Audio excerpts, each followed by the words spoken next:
There. All right, so hello everyone. My name is Aida Khalil, and I'm an Explorer alumnus from the year of 2022.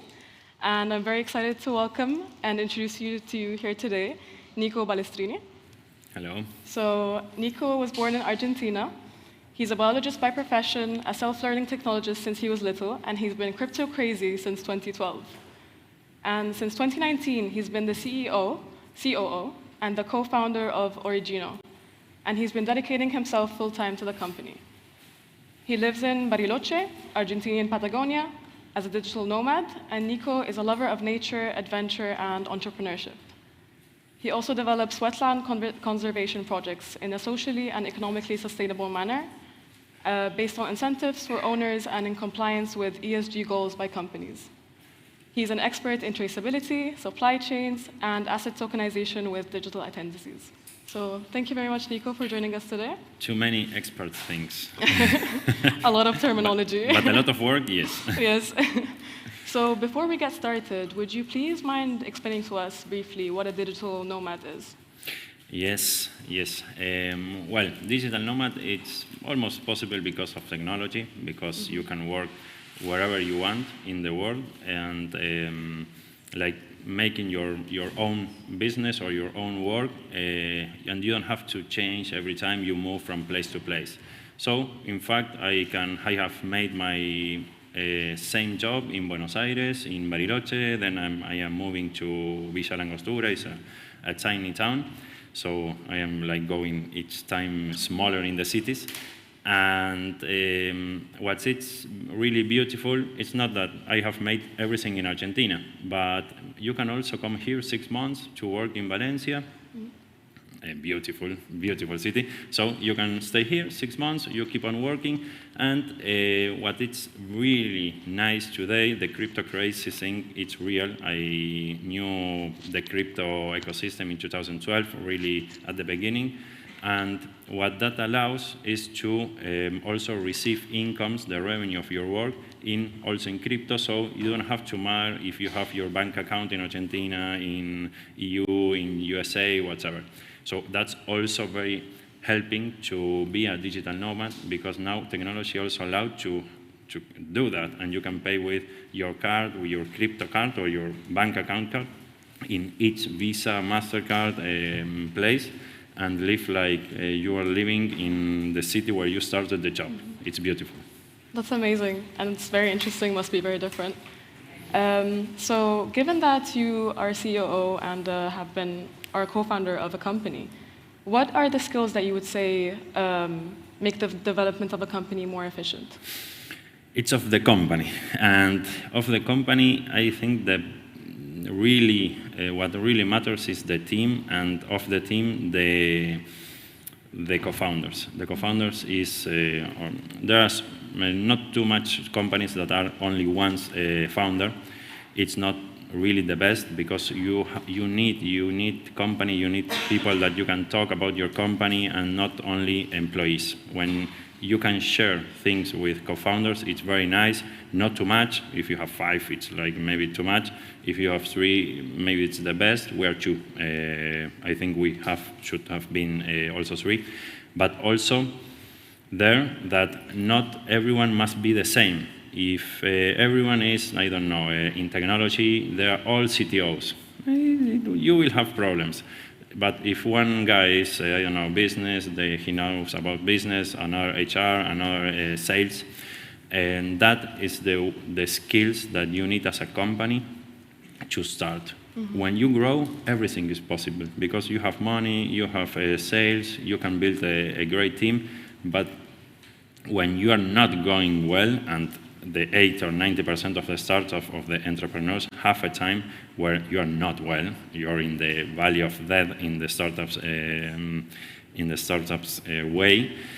That's the time when you really value the skills of your own creator team, of your start team. Of course.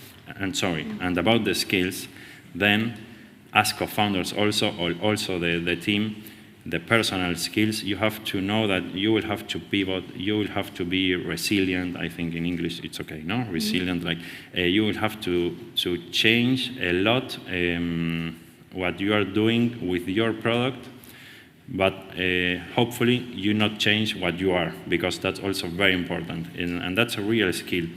And when you start like growing and speaking with a lot of business and investors, like they seem that you have to change. You have to dress better. You have to go to live to Silicon Valley. It's not always that way. Hopefully, we that are the new, I have 38, but I consider myself like I have 25. So we are the new entrepreneurs. We have to keep that in mind, because we want to build a new world. You're building something because you don't want to be the same as the usual. And that's very important, because the ecosystem will want to change you. Of course. So you mentioned the importance of having a team and like a support network. Here today, and I'm sure a lot of viewers are seeing that are watching this, they are solo entrepreneurs. And so as a solo entrepreneur in the beginning, what would you recommend for them to get started and to build a team of their own somehow? Well, at the beginning, it's very important to have a good lawyer, incredible, good lawyer, good accountable guys, because it's when you start that you have to build something really strong and not have mistakes in that. Your first investments, how to manage them, you don't know anything. I don't know anything. I don't like bureaucracy and lawyers. And you have to have it. You really have to have it. So in that part of the external team, maybe it's not your team, but it's very important to grow with something. Or mentors that also help you in laws, in how you build, or is it you need to build a company? Can you do it by yourself for 1 year? That stuff, it's very important when you are creating something new. And about the other team, there are a lot of possibilities. We worked a lot with known people. We need someone to community manager. Okay, known people that we knew in the ecosystem, it's okay. Sometimes it's good, sometimes it's not. And we have a lot of experience. Nothing is like, okay, I hired the best HR company and I hired the best community manager. And sometimes you have a lot of problem with that at the beginning, because a startup is like very different of each company. So when you hire someone, you have to tell him, we will have a lot of ups and downs. We maybe will need someday to do a lot of work that it's not what you do normally. And I think that's, for us, worked very well, because we have had all that, a lot of downs. And when you say, okay, now we have to do everything, it's not the best, but in sometimes you have to do it. And that's when you hire like people that comes from big companies and don't understand the entrepreneurship places, that maybe can also harm all the team, because it changed a lot. Yes, of course. So you mentioned a lot about the struggles that you would face, of course, as an entrepreneur, and having, whether you have a team or not.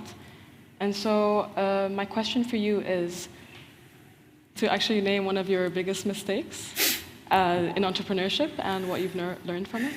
Yes. a lot. But maybe the biggest, and I told this also when I was mentoring, the biggest mistake possibly is that we develop too much without validating the business, what are you selling, what are you going to sell. We develop and then we want to sell. And that's not everything wrong. That's everything what you can do wrong, we did it. And that was because also we started in 2019, 2020, there was a lot of money, there was a lot of things that, okay, we give you money, but you have to make these milestones and work. And that's good because it's free money, you are really happy, but also you see like, okay, but I have to develop a lot, and you have like from 4 people, now you're 15, and you're developing a lot of products, but you're not selling anything. And that happens a lot, because also the hypergrowth model that now it's broken, But the hypergrowth model in startups is like develop, develop, develop, and sometimes you will have like a revenue. But that's one thing, but one other thing is not having users. So first, validate that the users will use what you are going ask for, letters of not of investment, of use, that they will really use you if you do this. And I think that was the biggest mistake. Then we had a lot, and we will keep on doing a lot, surely.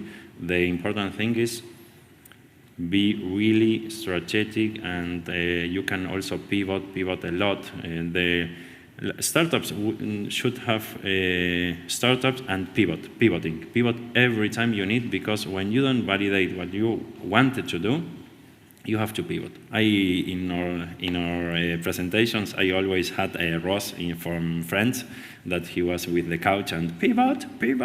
Well, that you have to do it, because if you don't do it, you go straight to the how you say, to the wall. Yeah, that makes sense. And so you mentioned a letter of usage, and so I think one thing that's been talked about a lot here and throughout the event has been people being scared of mentioning their idea to other people, or telling their idea while they're doing research to potential clients and stuff like that. And so what would you recommend they do? And maybe would you mind explaining what a letter of usage is? Yes, and when you sell, it's almost the same that when you are going to ask for investments. First, don't go to the one client that you say, this is really my client. Don't go as the first thing you do. Ask to all 5 different that you don't want to, that they cannot be your client maybe, but go and see what happens, what they ask. Ask them that things that it's, sometimes you think it's, will I ask them this, and is it not too like crazy? No, it's okay, and it's what you can do. You can do it. Maybe they say, no, it's not the time, we cannot do it. Okay, but it's very important for you to have the intentions letters of from investments the same, because it's the same. You speak with investors and you say, okay, yes, I suppose we can advance in the analysis, in the due diligence. Okay, can we have a letter of intention? Because it's very important to have this because you have also other investors, before investors, that you can show them, I am advancing that way. And the same with sales. Letter of intentions is like nothing. They can erase it that way, they do so, and it's not any legal bound. But it's a moral bound, it's a thing that they have to sign it. It's very important to obtain that stuff. And if not, contracts, selling contracts in 1 year, but it's the same. Fantastic. And so, of course, when you start your own venture and when you run into a lot of challenges, it can sometimes be hard to see your reason for starting from the beginning. And so how can you maintain your passion for your job or project even when you fail or things don't evolve as planned? Like, how do you know if it's time to keep on trying, or on the contrary, that it's time for a change? Well, as I said, when you start something, you will have a lot. The third word of startups, pivoting and roller coaster. It's a really roller coaster. One day you are like, I can do everything. I work 24 hours and I am selling to clients because they are my first clients, and I got some investment, and in 2 months you're like, I'm dead. I don't have money. The only 2 sales were 2 months ago. My team is like crying, and it happens. They told me at the beginning, and I said, yeah, okay. They told me 1 month later, yeah, okay, everyone with the roller coaster. And it happens. It happens to us 2 years ago, 1 year ago, this year. It happens. And about how you stay loving what you are doing, that's the only thing that matters when you build something that you want. And it's not like having a baby. You don't have to see your business as your product and you have to love it and whatever. You have to love it in one way. But in the other one that I will speak now, it's another thing. But the passion, first, you can start working with the mission, with the vision, the purpose of what you are doing with your co-founders. That's very important also. Start like knowing what we are doing, knowing if we want an exit and like selling the company, because a lot of people do startups to sell them in 3 years. And if one of the founders want to sell it in 3 years and the other one wanted to leave about that, or their dream was change the world, and I need 20 years to change the world with what I am doing, you're not selling in 3 months, in 3 years. So that mission, vision, purpose, you have to write it, stamp it in blockchain, because I like to stamp things in blockchain, but you have to like say, this is my way. It can change, keep on speaking with your founders and everything, but in the times that everything goes wrong, you can see again that, and you say, okay, is that what I wanted to do? And if not, it's time to change. It's a really complicated decision to make, because maybe you spent 3 years working on that. It's like, I don't know, giving your baby again, but maybe you have to do it, and you will know maybe that you have other things that in the time you were working in these 3 years, you saw 2 other things that were like brilliant, and you didn't do it because you were doing what you were doing at that time. And maybe it's time to start with that. It's okay. You have to work a lot, because when you cannot shut the curtain down and it's everything good. You will have investors, you will have a lot of things. But it's time to sell your part and other people to continue. You have a lot of things that can do. The best thing is not to keep on doing something that you really don't like. Yeah. In my case, it's like we have a lot of downs, and I always wanted, because you dream with something and you know that this can be. But this is a personal stuff. A lot of people in 2 years say, ciao. Ciao is in Spanish, goodbye. This is not for me. This is, I dream with this, but things change, goodbye. Yeah. And you have to do it. Yes, of course. That's very important to stand and realize when it's time to let go of something. So speaking about passions and what drives you to continue your business, a lot of the businesses here are very much based on the Sustainable Development Goals. And so sustainability is what drives a lot of the projects here, and in general social purposes. And so being a digital nomad who is really in contact with nature quite a lot, what can we learn from nature that can be applied to an entrepreneurship based on technology? Really good. I live really in the forest, so it's good, in the mountains and in the forest. And I am biologist, ecologist, so the question is good. It's like kind of tricky, because I like everything in the nature that has to do with a startup or with life. But you mentioned 2 times sustainability, and nature lives from sustainability. We cannot like take more resources that the world has, because we are ending not good. That's what's happening now, and we will see how it ends, or how it goes. And but in the startup, it's also the same. You have more these years. When you have free money, it's a little different, and you have to be very strategic with that. But in this time, you have to be very sustainable. Don't spend more than what you can raise in 18 months. Have a good runaway. If you raise money, go to have a runaway of 18 months, 24 months. Don't spend in things that you have not validated. And that will keep you a real peace of mind that you're living in some startup and you're managing the startup without having to run in 6 months to get more money or sales, and because it's a really headache to be living in that way. And it happens to a lot of startups in 2022 and 2023, But we learned also a lot of that because now you go to investors and they ask revenue. 2 years ago, it was develop, and revenue will come. And that's why you have to be strategic. 2 years ago, you would have to raise a lot of money with a PDF, with a dream. Now, forget working other stuff, don't spend money. And that's with the nature of the sustainability, it's really important in a startup. And resilience, of course, you have to pivot. Mm-hmm. Yes, of course. And so, working on a lot of digital, like we said before, the technicalities and stuff like that, what would you say are the advantages and disadvantages of free resources like software, cryptocurrency, and even a free language like Esperanto, which I actually don't know? Oh, it's beautiful.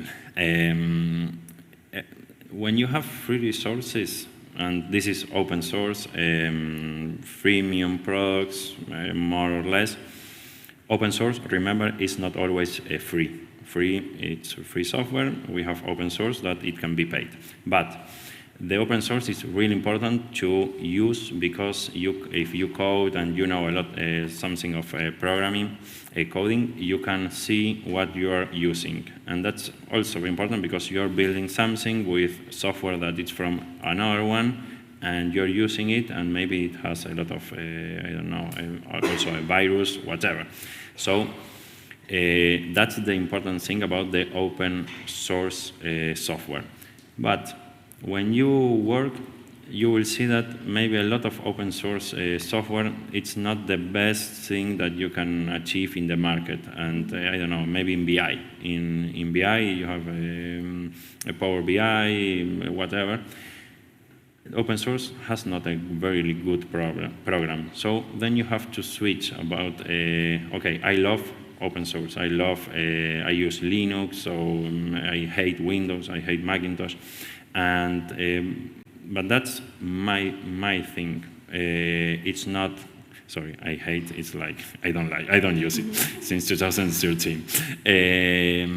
But the important thing is maybe one of the founders don't do that or like to speak Esperanto. Esperanto is a universal language.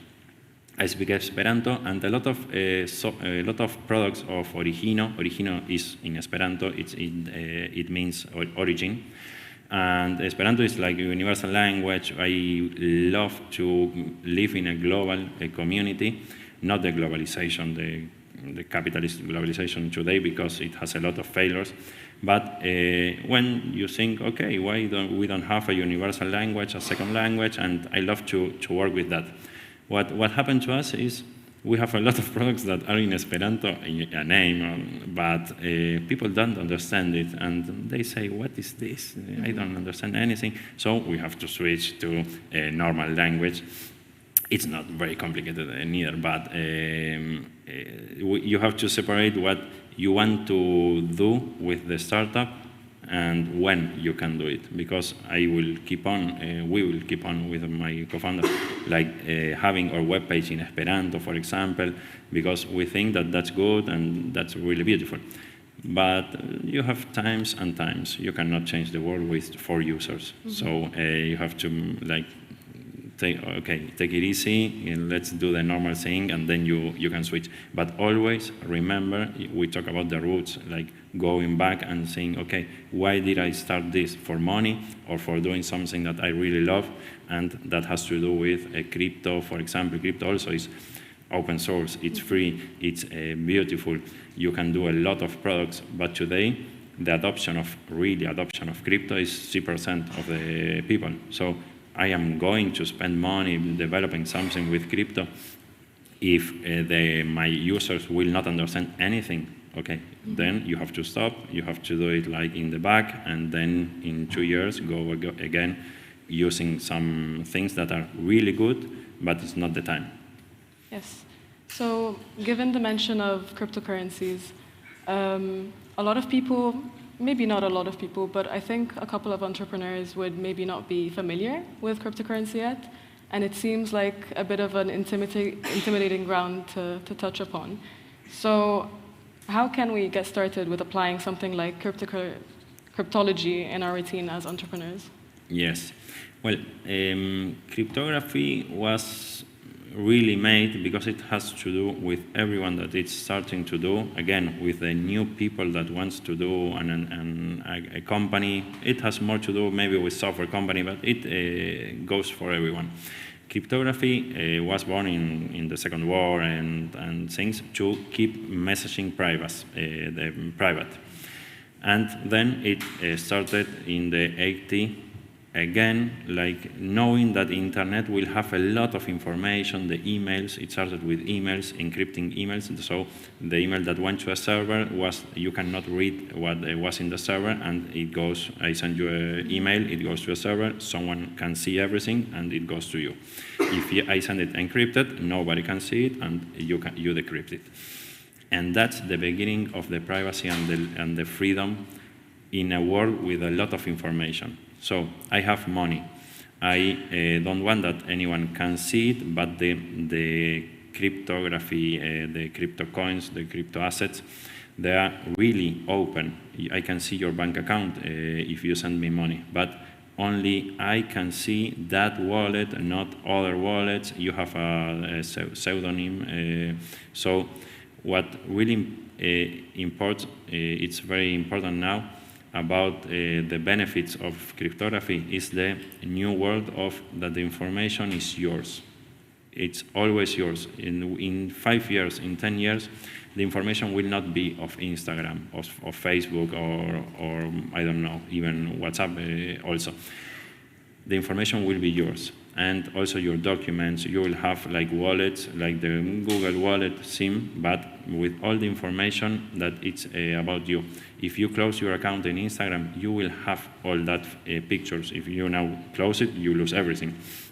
And that's the important thing. They will not, if they want to sell the information, they will have to pay you.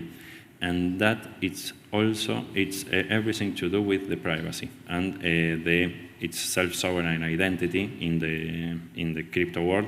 But it's about that. It's using some technologies to do something, and that has to do with traceability. We use cryptography because we use the blockchain, but not for assets, for Bitcoin or whatever.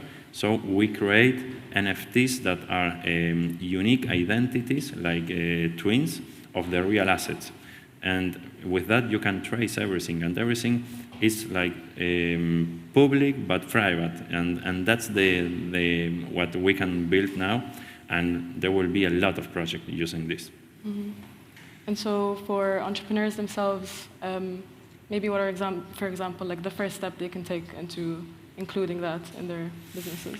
Yes, well, nowadays there are a lot of services that you can use. In 5 years ago, it was build what you have to build, and it's your work. Now, a lot of companies, if you are working with, I don't know, selling cars, and you want to make an NFT of the car so they can have traceability, whatever, you have companies that they can do it. We are one, but you can use for donations to receive money in the worldwide. You have a GNO, is it in English? Yes, a non-government yes, NGO. Sorry, and they can receive money donations from every part of the world in 2 clicks. So there are a lot of things that you can ask in or search and say, okay, this really fits for me because it will help me to do interpayments to Japan. Mm-hmm. And that's what really helps, and the real usability of all these crazy guys that only speak about cryptography. There are real cases of a lot of things that will make what we are living really better. Mm-hmm. Right, thank you. And so, going back to the idea of team building and having a community, when you're a digital nomad, is community support for you more important than, for example, when you have a fixed office? When you are working, I don't think it's a personal case, but when you work, it's not really important to have the people in the place, or you are really working and you work a lot more, I think, than when you are like working maybe at home, but you have to search a good place when you are at home or in another place. And it's not a thing, but the real problem is when you have to do networking. When you have to do networking or sales, being virtually, because digital nomad really is real, or everything is virtual. And it's not the same as being here, for example. If everyone, well, there are people seeing in Twitch and other stuff, it's good, it's okay, it helps, but when you really want to change something, it's changing something, it's selling or having a new real customer, you have to travel, you have to be in person if you can. And this also works in the pro and cons of how much do you have to spend in traveling. It's time, it's money, and sometimes you can do it, sometimes not, but we have seen that in these 4 years, we started before COVID as a virtual company. We have never had an office in 4 years. And we were 18 guys in our Hype, and there were everyone in different states of Argentina and some outside also. And it's okay, you can work that way, but when you have to network to sell, don't do it. Make 5 virtual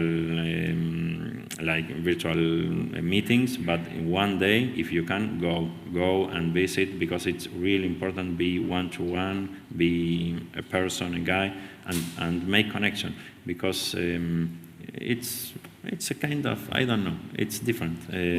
People remembers you better, people understand you better, you can speak more free, and you can go and take a beer. And I drink a lot of Fernet beer and stuff, but in the meetings you will not be drinking, like selling and drinking. And in the real world, yes, you go and then you go to a bar and you drink something, and then that's where real things happen. Yes, of course, and that's a very real challenge today. I mean, as we can see, everyone here today is kind of from very different parts of the world. And so you mentioned that your team everyone is in different states. And so what were some of the challenges you encountered, and how did you overcome them with your team as a virtual team? Yes, we didn't have real challenges. For example, we did only one meeting a year, and it was okay. It was really nice, very funny, and we worked also. But working in that way, you have to be, or in our case, we are really free. Like not a horizontal company, but real free about when you have a great power, you have a great responsibility. And you have never to forget that mostly in a startup, because you can say, okay, you can work wherever you want, but when you have a meeting, you have to go and be at that time and be. You cannot have it from, I don't know, going in a ride. And that thing was the most complicated, because we stimulated the freedom of everything, but a lot of people are not not happy. They're really happy, but they are not culturally knowing what they have to do, and that makes a lot of frictions, because you say, but it's like obvious that you have to do this way, but you told me that we are really free. Yeah. So that happens. But in the other thing, no, I think it was great working virtually. So putting in some extra effort into communication and making your needs clear. Well, and that's in the purpose of the company. It's really nice to write a purpose of the company at the beginning. In the purpose also put things about how you want to work inside the company. Then it will change again. But for example, we work 4 days and 1 day no, anything, or we work a lot, and that's how we are working. We work 20 hours, and okay, that's the purpose of the company, or how we are going to manage. it's really good because we send it before hiring people, we send it the purpose.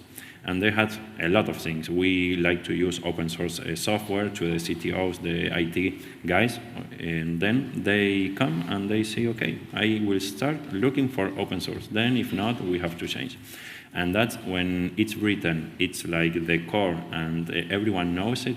It makes everything easier in 2 years, in 3 years when you are growing. Mm-hmm. So everyone knows what's expected of them. Yes. Right. And so before we leave it off for the questions, would you please name 3 pieces of advice that you wish someone had told you before you created your first project? The best thing is that everyone, you will be told everything. What happens is that you are told a lot of things, and you don't see, okay, this is what really matters. So the 3 things that you say, they really told me, they didn't not tell me, but I didn't take care about that. And, well, one, yes. First, it's competence, on the ideas. One advisor of us from the beginning, Sergio Greenbaum, told us in the first meeting, we were like scared about, IBM is doing this, and I don't know, and Jose is doing that. And he said, we're like we were less people at the time, 7 billion people in the world. You will have always 500 people that are thinking at this time the same as you. And from that, maybe 250 will keep on in 1 month think about that, and 100 will do seeing if it's possible to do something. 50 people will build a startup, and 10 will go on with the startup. And it's okay. Competence is good. You're never will be the only one that had one idea. And that's one important thing, because competence, and when you see someone that it's new and it's doing the same, like it's very depressed. It's like, oh, no, and again, and they're really good. But we have a lot of place. We are now 8 billion people. You will have market, you will have place. You can be better of the other one. And competence also makes that you have a parameter. You can do a benchmark of what you are doing. If you are the only one, it's like, why are you the only one? It's better to have competence. That's the first one. The second was the roller coaster. The roller coaster is really, really important, because it makes co-founders to fight one each other. When everything is going down, you will have fights. I think everyone will have. You have to know how to manage. You have to know that what will happen. And when you know from the beginning that it's really, really possible that you can discussion, is it in English also, because it's not a fight. Like you will have a lot of speaking with the other co-founders. That's really good. And about also the roller coaster is knowing, in the startups we have the I don't know how is it called, but you start and you are in the valley of death, and then you have the break even, and then you start growing up, hypergrowth or whatever. But normally you are a lot of time in the valley of death, and knowing that it's also important. And if you don't really understand that making a new company is having a lot of really bad times, and then don't start it. So it's real. And I don't know, the third one, there are so many things that you have to listen. Well, that's the third one. Listen experiences, and speak with others that has like 2 or 3 different companies already managed and sold. Normally, when you speak with someone that already have 3 different entrepreneurs or startups, they maybe broke 2. They broke it, really broke it. and you have to listen what they have to say. Don't do this, because there are a lot of things, but normally you don't listen. You hear, or in English maybe it's the different, but you really, okay, yes, and then I see a movie and I forget about everything. To try to really remember the problems, because they will happen to you. Nobody is like, okay, this went really well, I have a lot of money, and okay. It doesn't happen. It doesn't happen to to the 0.01%. Right. I think that's the third one. Yes, thank you. That's very valuable. And now we're going to move on to questions, and we will be receiving them online. Great. I actually don't have Wi-Fi, so 1 second. Me neither. There's no Wi-Fi. It's out. Yes. All right. Thank you. Yeah. Okay, so some questions from our digital audience is question number 1 from Giovanna Villar. For those who are starting this journey by themselves, what advice would you have to attract people aligned with your values and gather a good team? The first thing of the question for those are starting their journey by themselves, what advice do you have there? Never to get people like you. That's maybe some good advice, because if everyone is the same, you start building something that it's like a ghetto, and it's really, really strange, and it will keep on being strange. It's good to have differences, to speak them, to have different opinions, not too different, because if not, it's like the worst also. But for really attracting, it worked for us really well, giving benefits, but not the normal benefits. We never give, like, you have a mobile phone, you have whatever. For example, what do you need? You work with a PC? Yes. With a notebook? Yes, okay. Our company gives you the 60% of the company, and then the notebook is yours. So we don't give you the notebook to work and then you give it back. Nobody cares about that. You want to have your notebook because you want to do another stuff, and if it's for the company, it's like, I cannot do this, and I have 2 notebooks. Why when you have to do 2 notebooks? It's like crazy.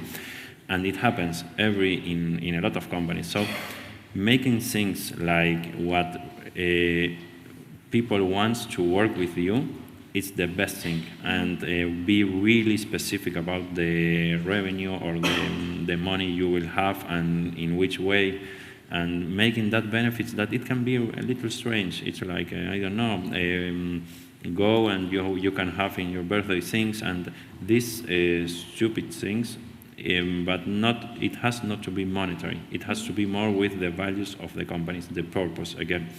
In this time, this is what is more like deciding people to even have a less, how you say, money, less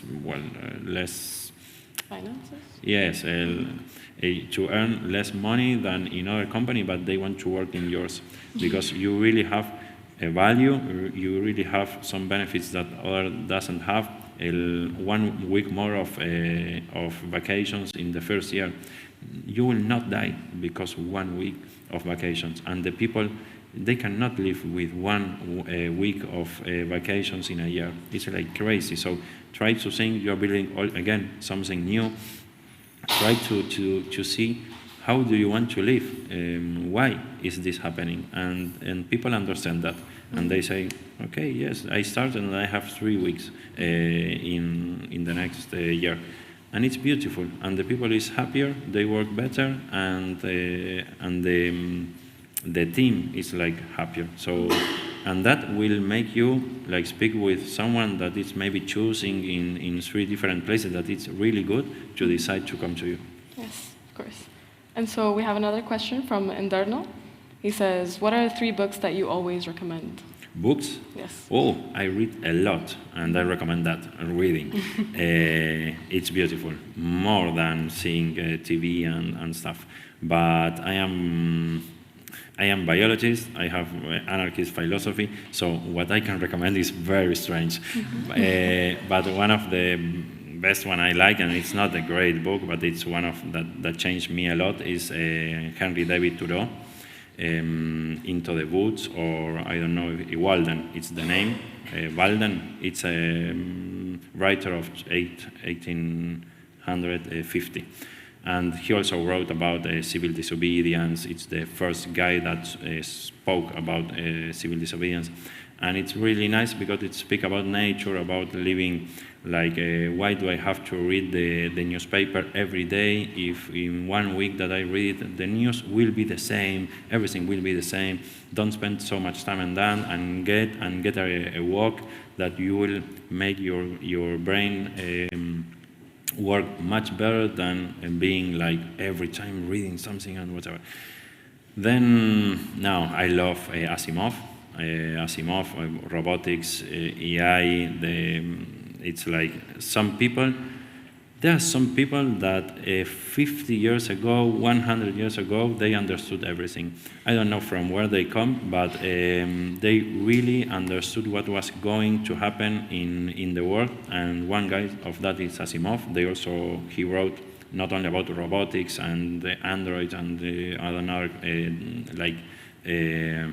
how you say, cupels, domes with because you cannot live outside.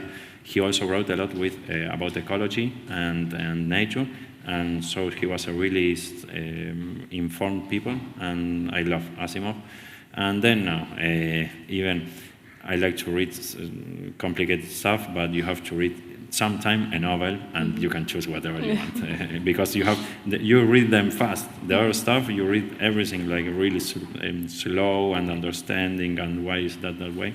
And sometimes you have to really enter to a book and disappear.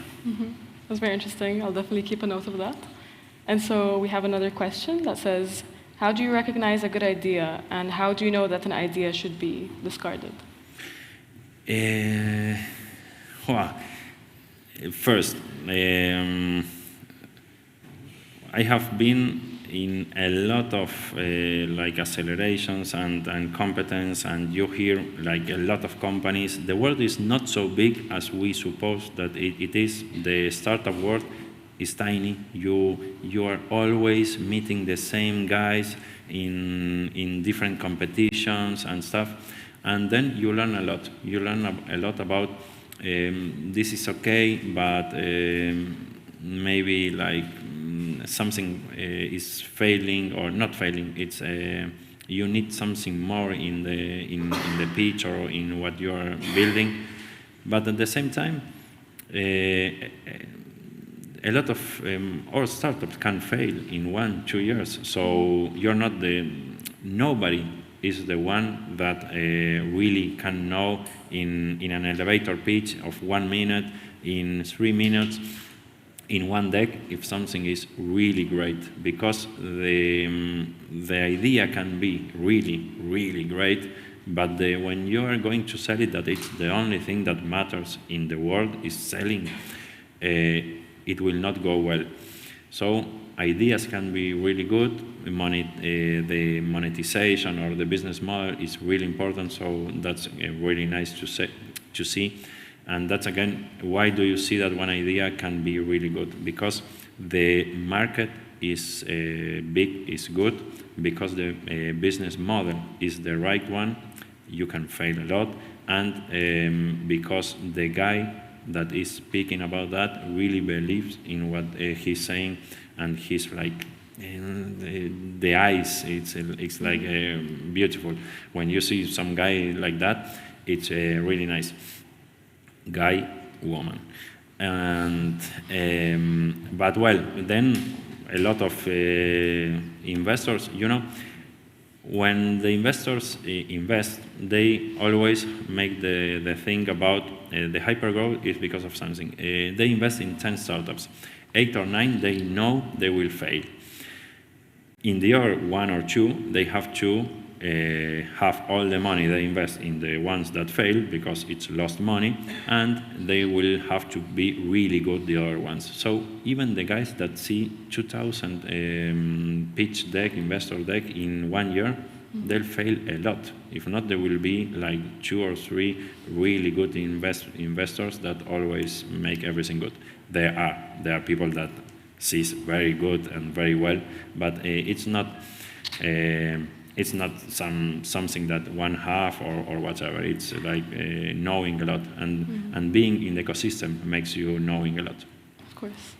And so for our final question, what would you say is the best way to deal with fear and enthusiasm at the beginning of the project?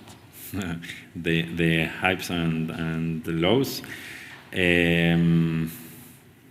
Mostly at the beginning, it's everything enthusiasm.